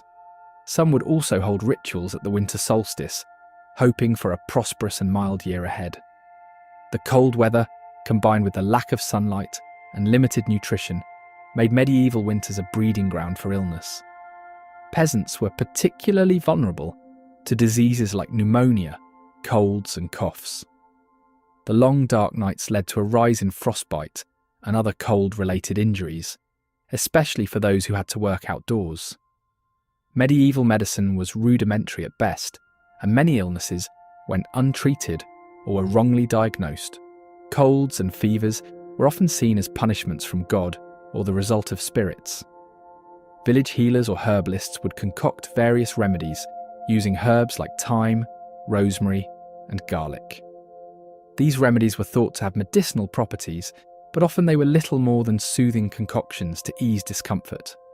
Warm teas made from honey, ginger, and elderberry might offer some relief from cold symptoms, and poultices made of crushed herbs were applied to sore throats and aching joints. In addition to herbal remedies, some peasants believed in charms or spells to stave off illness. A simple charm, an offering of bread, or a prayer to a saint was often as effective as any remedy. The belief in divine protection was strong. Many peasants prayed for health, guidance, and protection during the long, cold nights. The winter months could also bring outbreaks of more serious diseases, such as the plague, which could spread quickly through tightly packed villages. Without modern antibiotics or vaccines, villagers could do little to prevent or treat the spread of disease. It was often the most vulnerable, children, the elderly, and the weak, who succumbed to illness first. Death from cold, hunger, or disease was a constant threat in these months. Though the winter months were long, cold, and harsh, the faith of the peasants helped them to endure the darkness, knowing that eventually the warmth of spring would return. The medieval world was a place where justice was often brutal, unfair, and terrifying. From bizarre trials to horrifying executions, the punishments of the time reflected a society that believed suffering could reveal the truth. If someone was accused of a crime, they didn't get a fair trial. Instead, they faced trial by ordeal. This could mean holding a red-hot iron, walking across burning coals, or being thrown into a freezing river. If they survived or healed quickly, it meant God had judged them innocent. If not, their guilt was proven, and they were punished, often by execution. For lesser crimes, people were put in stocks or pillories, wooden frames that locked their heads and hands in place in the town square. There they were pelted with rotten food, mud, and even stones by angry crowds. This punishment wasn't just about suffering, it was meant to shame criminals so they wouldn't repeat their offences. Anyone suspected of witchcraft faced torture, forced confessions, and execution. Many were burned at the stake or hanged. Some trials used the ordeal by water, where the accused was thrown into a river. If they floated, they were guilty. If they sank and drowned, they were innocent. Either way, survival was unlikely. Believe it or not, animals could be charged with crimes like destroying crops, attacking people, or even stealing. There are records of pigs being executed, goats being put on trial, and even insects being sentenced for damaging harvests. These trials were taken just as seriously as human cases. While peasants were punished for the smallest crimes, nobles often had private armies and could ignore the king's laws. They settled disputes with bribery, duels, or outright violence. If a noble did commit a crime, they were more likely to be banished or fined rather than executed. Poisoning was a serious fear, especially among the wealthy. To protect themselves, kings and nobles hired food testers, people who took the first bite of a meal to make sure it wasn't poisoned. If the tester survived, the food was considered safe. If not, well, it was time to find a new tester. Instead of going to court, people could fight to prove their innocence. Trial by combat was a legal way to settle accusations. Whoever won was considered right in the eyes of the law. Even minor disputes could be settled with swords, and sometimes the fight was to the death. Stealing wasn't taken lightly in the medieval world. Even petty theft, like stealing a loaf of bread, could lead to a harsh punishment, including hanging. The idea was that harsh penalties would scare people into obedience, but it often meant poor people faced death for minor crimes. Making fake coins was one of the worst crimes a person could commit. Since money was directly tied to the king's power, counterfeiting was seen as an act of treason. The punishment? Being thrown into a cauldron of boiling water or oil. Some trials were based entirely on pain and survival. In ordeal by fire, the accused had to carry a burning hot object. If their wounds healed, they were innocent. In ordeal by water, the accused was tied up and tossed into a river. If they floated, they were guilty. If they sank, they were innocent, but often drowned. Grab your sword, strap on your armour, and let's ride into battle. Think castles were just grand stone homes. Think again. Defending a castle was brutal, and one of the sneakiest defences was murder holes. These were gaps in the ceiling where defenders could dump boiling oil, molten lead, or even rocks on invaders trying to storm the gates. If you ever wanted to take a swim in a medieval moat, don't. Most castle toilets, called garderobes, were simple stone seats with holes, leading directly into the moat. Yep, the same water that protected the castle from enemies was also filled with human waste. So if you were a soldier sieging a castle, not only were you dodging arrows, but you were also standing next to a giant medieval toilet. Becoming a knight wasn't just about wearing cool armour and swinging swords. It took a lifetime of training. Boys as young as 7 years old became pages, working under knights and learning basic combat skills. By 14, they became squires, training harder, polishing armour, and assisting in real battles. If they survived all that, they were knighted around age 21. No participation trophies here. If you couldn't keep up, you were out. Ever heard the myth that knights in full armour couldn't move? That's completely false. A full suit of plate armour weighed 80 to 100 pounds, but it was so well designed that knights could run, climb, and even do somersaults in it. Some knights even wrestled and fought on foot in full armour, proving that they weren't just walking tin cans. Jousting wasn't just a sport, it was a death match on horseback. 2 knights charged at full speed, aiming their lances to shatter on impact. Even though they used blunt lances, knights often died from broken necks, concussions, or even splinters piercing their eyes. In one famous case, King Henry II of France was killed in a joust when a lance splintered through his eye socket. Talk about a painful way to go. The longbow was one of the deadliest weapons of the Middle Ages. Unlike short bows, these could pierce knight armour from over 200 yards away. At the Battle of Agincourt, 1415, English longbowmen decimated the French knights, proving that you didn't need heavy armour to win battles, you just needed a really, really big bow. Castles were built for defence, but if things got too dangerous, lords had hidden tunnels to escape a siege. These tunnels, called sally ports, led to secret exits beyond the castle walls, allowing defenders to sneak out, surprise the enemy, or even escape unnoticed. So if you ever feel trapped, just remember, medieval lords had a backup plan. Not all knights served kings, some joined mysterious warrior orders. The Knights Templar, Teutonic Knights, and Hospitallers were elite warriors sworn to protect pilgrims and fight in holy wars. Many of these knights became legendary, with some believing they guarded sacred relics like the Holy Grail. Their secrets remained shrouded in mystery, with some even inspiring legends of hidden treasure. Forget soccer or basketball. If you were a noble in medieval times, your favourite sport was hunting with falcons. Falconry was a status symbol, with trained birds hunting rabbits, pheasants, and even small deer. Only the wealthiest nobles could afford rare falcons from the Middle East, making them a prized possession in medieval courts. Think of it as having a luxury sports car, except it's a bird. Dogs and horses were common nightly pets, but some took it to the next level. They kept bears as pets. Knights returning from wars sometimes brought back exotic animals.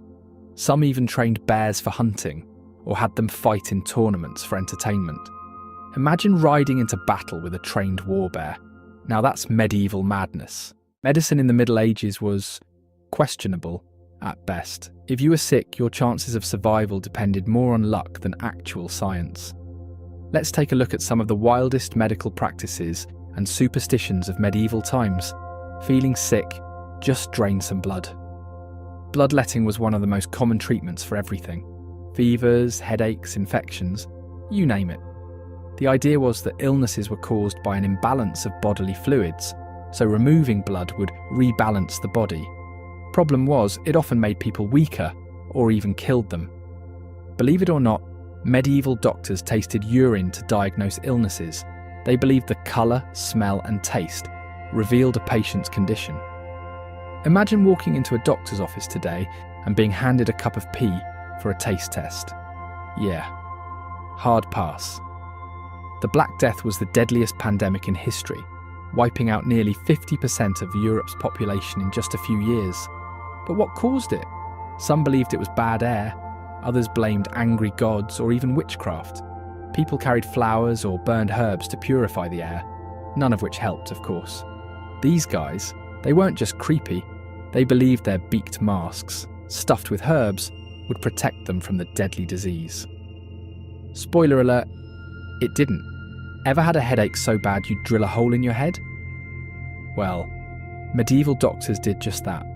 This practice, called trepanning, was meant to release evil spirits causing mental illness, seizures, or migraines, and somehow, people survived this. Before modern medicine, many treatments were a mix of herbs, magic spells, and crushed gemstones. Yup, some believed powdered gems could cure disease, while others relied on charms and prayers to heal. Let's just say medical school wasn't really a thing back then. Forget modern hospitals. Medieval ones were more like shelters run by monks. They provided food and a place to rest. But actual medical care? Not so much. If you got better, great. If not, well, prayers were your best hope. Believe it or not, people thought that kings had healing powers. It was called the king's touch, and rulers were believed to cure diseases like scrofula just by laying their hands on the sick. Did it work? Probably not. But hey, it gave people hope. Of all the bizarre treatments, leeches are still used today. In medieval times, they were placed on wounds to suck out bad blood and prevent infection. Turns out modern doctors actually use leeches in surgery to improve circulation, one of the few medieval treatments that wasn't complete nonsense. Giving birth in medieval times was dangerous, so midwives relied on prayers, amulets, and herbal remedies to protect mothers and babies. Superstition and medicine often went hand in hand, because back then, any bit of luck was needed to survive.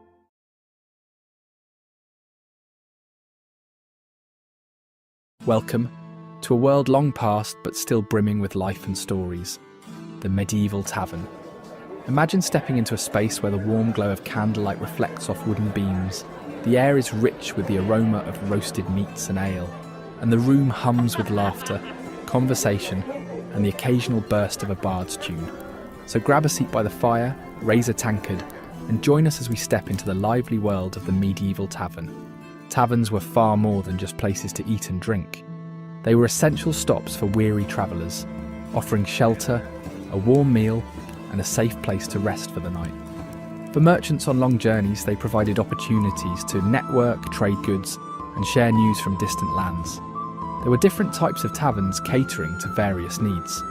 The most common were ale houses, humble establishments frequented by peasants and labourers. Here, the focus was simple: a hearty drink and basic food to keep you going. Inns, on the other hand, offered more amenities, including lodging for travellers who needed a place to stay overnight. For the wealthy and noble class, high-end establishments provided finer accommodations, often with imported wines and exotic foods to suit their refined tastes. Taverns weren't just for individuals passing through. They often acted as informal community centres. Locals would gather to discuss village matters, celebrate special occasions, or even hold town meetings. In some cases, taverns doubled as courtrooms, where disputes were settled over a mug of ale. Tavern signs played a crucial role in medieval towns. Since many people couldn't read, these signs used symbols to represent the establishment. A red lion, a swan, or a cluster of grapes would signify a place to stop for a drink. They also helped travellers find their way in an unfamiliar town. Food and drink were the cornerstone of any good tavern experience, and the menu was as diverse as the patrons themselves. The staple dish of the time was pottage, a thick, hearty stew made from vegetables, grains, and sometimes meat if you could afford it. For those who preferred something simpler, trenchers were a common choice. These were slices of stale bread used as makeshift plates, absorbing the juices of whatever meal was served on them. Bread was a constant on the table, though it was often coarse and made from barley or rye. It was frequently paired with cheese or preserved meats, staples that could be stored and eaten throughout the year. Wealthier patrons, however, enjoyed more luxurious fare, such as roasted meats seasoned with exotic spices like cinnamon or cloves, a sign of wealth and status. And of course, no tavern visit was complete without a drink. Ale and beer were by far the most popular choices, brewed locally and often by women known as alewives. Ale was a safer alternative to water, as the brewing process involved boiling, which killed harmful bacteria. Mead, made from fermented honey, was another favourite, along with cider and wine, depending on the region and the tavern's clientele. In medieval times, drinking was more than just quenching thirst. It was a communal activity. Sharing a drink was a way to build trust and camaraderie, and toasts were often made to health, prosperity, or safe travels. It was also about entertainment. Taverns were places where people could unwind, have fun, and sometimes even try their luck. Dice games like Hazard were extremely popular. A simple roll of the dice could determine the winner of a bet, and with gambling being widespread, the stakes often ran high. Board games like Nine Men's Morris, a strategy game similar to modern checkers, were also common and brought patrons together in friendly competition. For those who preferred physical challenges, outdoor games like archery contests or throwing competitions offered entertainment and a chance to show off their skills. These events often drew crowds, creating a festive atmosphere. Performances were another highlight of tavern life. Minstrels and bards entertained patrons with songs, tales of heroism, and even the latest news from afar. Occasionally, travelling actors or jesters would stop by to perform comedic skits, adding humour to the evening's revelry. Gambling was a common pastime, whether on games, contests, or even on each other's skills. But to ensure fairness, some taverns implemented their own house rules, a set of guidelines that kept disputes to a minimum and the games running smoothly. Entertainment and games were the heartbeat of a medieval tavern, bringing people together and creating memories that would be shared for years to come. Justice in the Middle Ages was both brutal and unforgiving. Theft could lead to hanging, even for something as small as a loaf of bread. If you were accused of a crime, you might face trial by ordeal, where guilt or innocence was determined by divine intervention. For example, suspects might be forced to carry a red-hot iron in their hands and walk 3 meters. If the wound healed cleanly within 3 days, they were innocent. If not, you'd already be condemned. For lesser crimes, public humiliation was the order of the day. Stocks and pillories were commonplace, and villagers were encouraged to throw rotten food, or worse, at the accused. Prisons, when used, were horrifically unsanitary, often becoming a death sentence in themselves due to disease and neglect. The concept of mercy was virtually non-existent, and the punishments meted out served as gruesome deterrents for would-be offenders. If you weren't born into wealth, your life was one of endless toil and hardship. Most peasants were serfs, legally bound to the land and their lord. Your day began before sunrise and ended well after sunset, spent ploughing fields, harvesting crops, or tending livestock. In return, you kept just enough to survive, with much of your yield going to the Lord and the church, as taxes or tithes. Even in good years, food was basic: coarse bread, watery pottage, and occasional vegetables. Meat was rare for the lower classes, as hunting was reserved for nobles. If crops failed, as they often did due to poor weather or pests, famine was inevitable. Malnutrition weakened entire communities, leaving them vulnerable to diseases, while back-breaking labour took a heavy toll on bodies. For women, life in the Middle Ages was doubly harsh. They were often viewed as morally weak and subservient to men, a perception deeply rooted in religious teachings of the time. Daily life revolved around relentless domestic chores: spinning, weaving, brewing ale, and managing the household. Rural women also toiled in the fields alongside men, while noble women oversaw estates but had little personal freedom. Marriage was rarely about love. Women were seen as property, exchanged in marriages to secure alliances or improve social standing. Childbirth was one of the leading causes of death.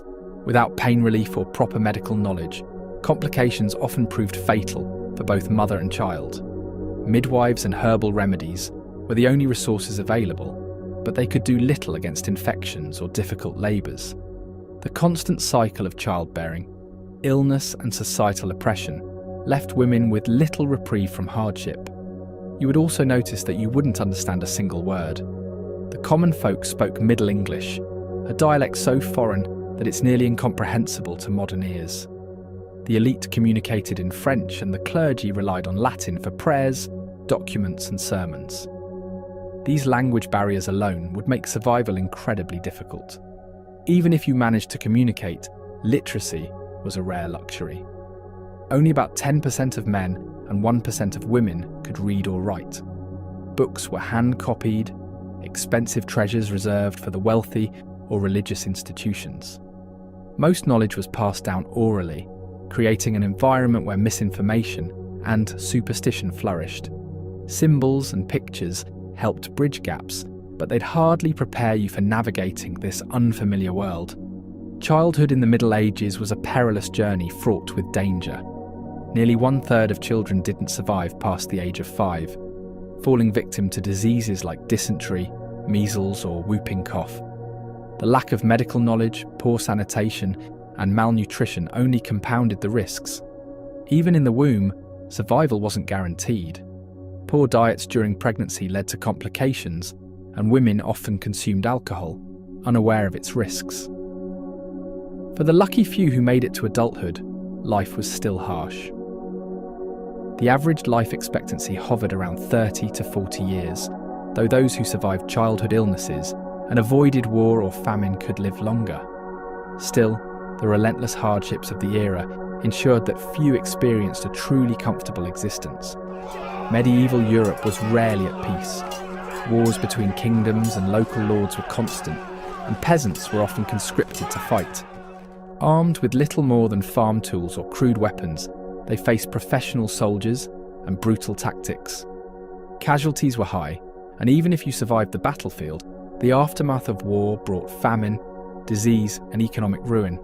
The Crusades, the 100 Years' War, and countless smaller skirmishes claimed millions of lives. Villages were razed, livestock stolen, and fields burned, leaving entire communities destitute. The horrors of war weren't confined to the battlefield. Civilians often bore the brunt of the violence, living in perpetual fear of raids and invasions. Even the wealthy weren't immune to the dangers of medieval life. Fancy glazed pottery and leaded goblets were common at noble tables, but they often leached lead into food and drink. Chronic lead poisoning caused symptoms such as headaches, memory loss, and even death. Bread, a staple for rich and poor alike, sometimes carried ergot fungus, which caused ergotism. Symptoms included hallucinations, convulsions, and gangrene. Outbreaks of ergotism could devastate entire villages and may have inspired tales of witchcraft or mass hysteria. The combination of poor hygiene, contaminated food, and toxic materials created an environment where health was constantly jeopardized. The Middle Ages were a far cry from the romanticized tales we imagine. Disease, famine, violence, and ignorance defined daily life, and even the wealthy faced dangers unimaginable today. While we admire the art, architecture, and traditions of the period, one thing is clear: surviving even a single day in the Dark Ages would be a monumental challenge.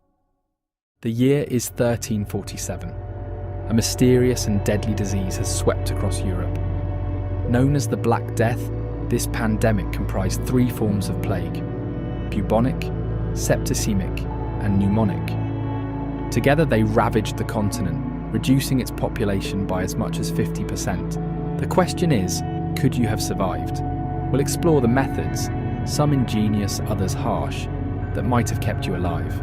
Through these historical lessons, we uncover strategies for resilience that still hold relevance today.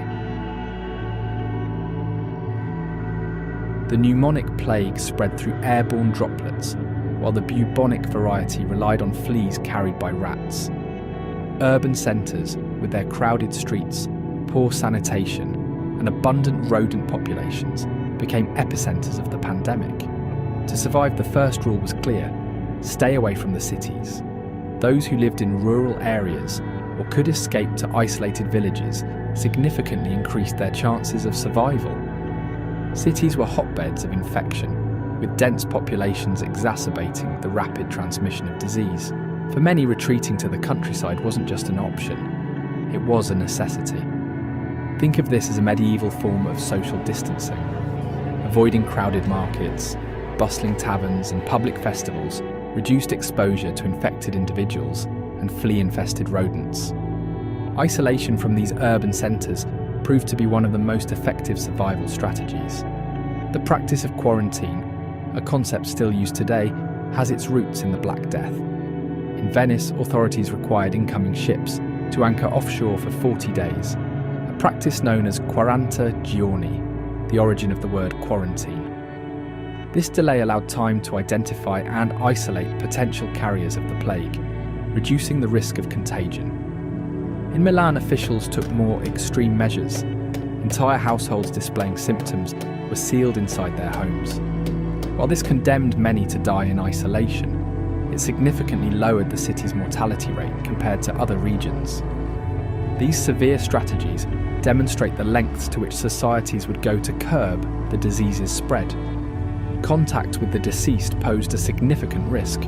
Corpses remained highly infectious, and the overwhelming number of deaths led to mass graves.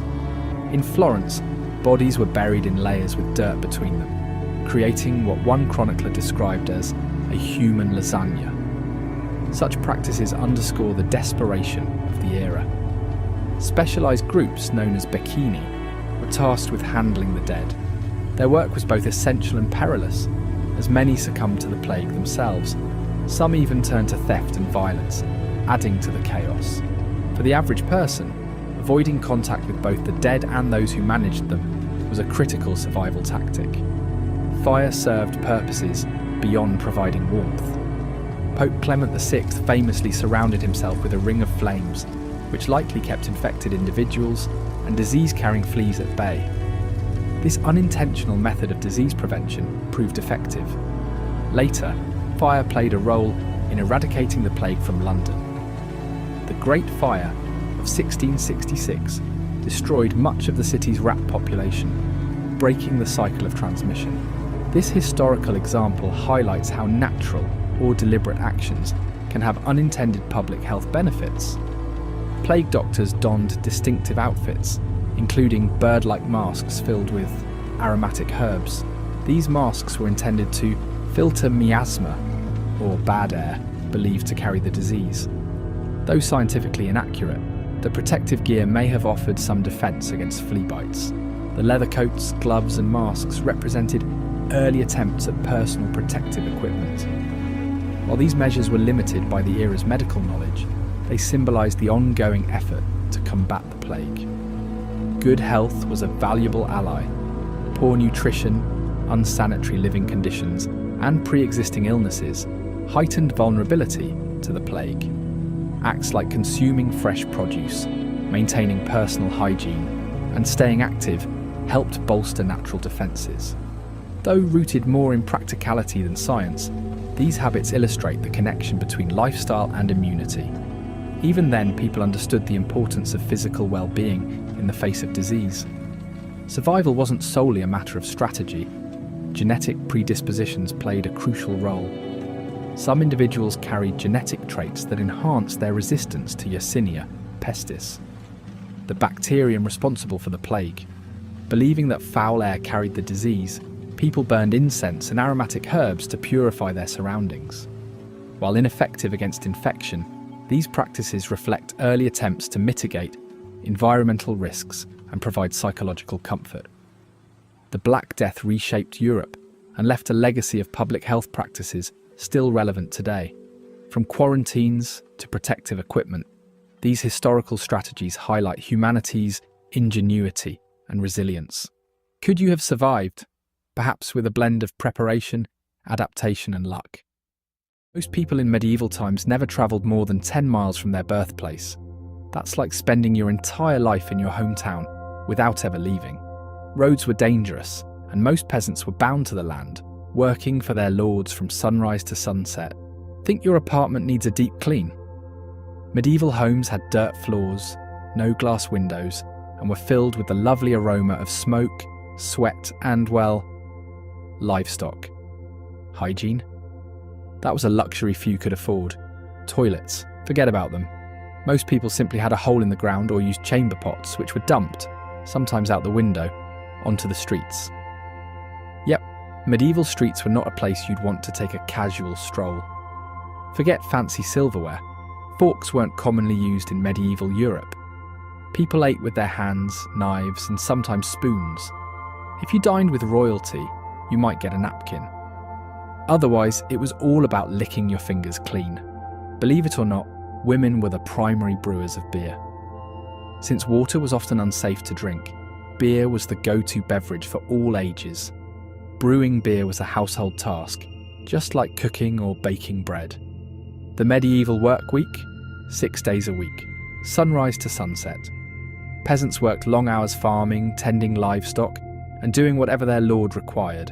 Sundays were a day of rest, and a much-needed break. Marriage in the Middle Ages happened early, sometimes as young as 12 for girls. Marriages were often arranged for economic or political reasons, not love. Romance novels had nothing on medieval reality. Think you can wear whatever you want, not in medieval times. Sumptuary laws dictated what colours and fabrics you could wear based on your social class. Peasants, earth tones, nobles, rich, vibrant hues. Medieval fairs were the highlight of the year. Think of them as a mix of a sports event, a music festival, and a wild party. Jousting, drinking, bear baiting, and live entertainment kept the crowds entertained. While peasants lived on bread and porridge, nobles feasted on extravagant dishes, swan, peacock, and even whale. Presentation was everything. Sometimes chefs would reassemble cooked birds with their feathers just for show.